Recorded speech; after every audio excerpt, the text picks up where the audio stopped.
नमस्कार, मैं हूं जय श्रीनागदा और आप देख रहे हैं सीबीसी न्यूज राजस्थान। राजस्थान के ग्रामीण विकास राज्य मंत्री राजेंद्र सिंह हुड्डा को शुक्रवार रात मंत्री पद से बर्खास्त कर दिया गया। मुख्यमंत्री अशोक गहलोत की सिफारिश को राज्यपाल कलराज मिश्र ने मंजूर कर दिया।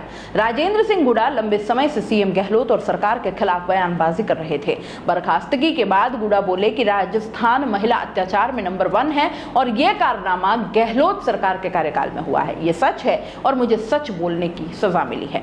गहलोत का मैंने साथ दिया, लेकिन आगे इस आदमी का साथ देने से पहले 100 बार सोचूंगा।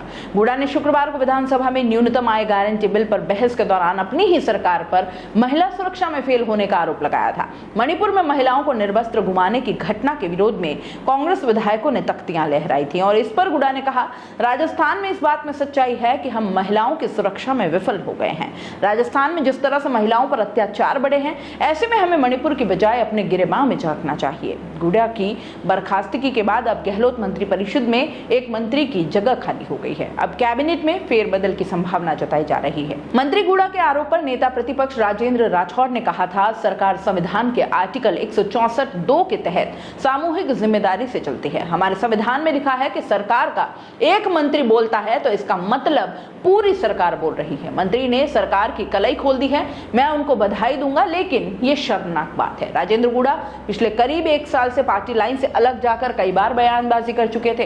पार्टी में एक्शन लेने के लिए शुक्रवार को सबसे बड़ा आधार तय हो गया था। हुड्डा ने मणिपुर मामले की जगह राजस्थान सरकार को अपने गिरेबान में झांकने की सलाह देकर विवाद बढ़ा दिया।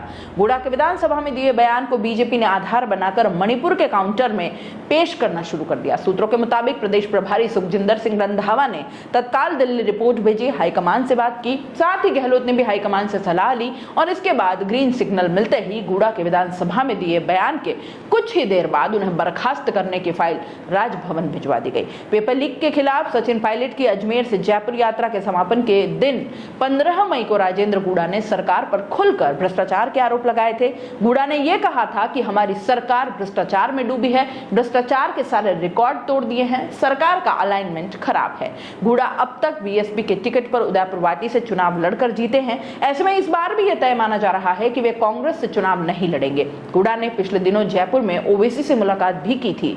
गहलोत के कट्टर समर्थक हुड्डा 1.5 साल पहले पायलट खेमे में आए थे। राजेंद्र हुड्डा सीएम अशोक गहलोत के कट्टर समर्थक थे, लेकिन 1.5 साल पहले से उनकी सीएम से दूरियां बननी शुरू हो गई। हुड्डा पायलट के नजदीक आए और पिछले 1.25 साल से वे लगातार पायलट के समर्थन में थे। सरकार और सीएम के खिलाफ उन्होंने जमकर बयानबाजी की थी। गहलोत की पिछली सरकार के वक्त राजेंद्र हुड्डा ने ही खुद सहित 6 बसपा विधायकों का कांग्रेस में विलय कराने में बड़ा रोल निभाया था। साल 2018 में भी गहलोत सरकार बनते ही हुड्डा सहित सभी 6 बसपा से आने वाले विधायकों ने गहलोत सरकार को समर्थन दिया था। बाद में सितंबर 2019 में सभी 6 विधायकों ने कांग्रेस में विलय कर दिया। विलय के बाद लंबे समय तक बसपा से कांग्रेस में आने वाले 6 विधायकों को पद नहीं दिए गए। नाराजगी बढ़ने का यह भी बड़ा कारण था। नवंबर 2021 में राजेंद्र हुड्डा को राज्य मंत्री बनाया गया था और राज्य मंत्री बनाए जाने से नाराज थे। इस वजह से उन्होंने लंबे समय तक सचिवालय में चार्ज तक नहीं लिया। राजेंद्र हुड्डा गहलोत सरकार के पिछले कार्यकाल में भी राज्य मंत्री थे, इसलिए वे इससे नाराज थे।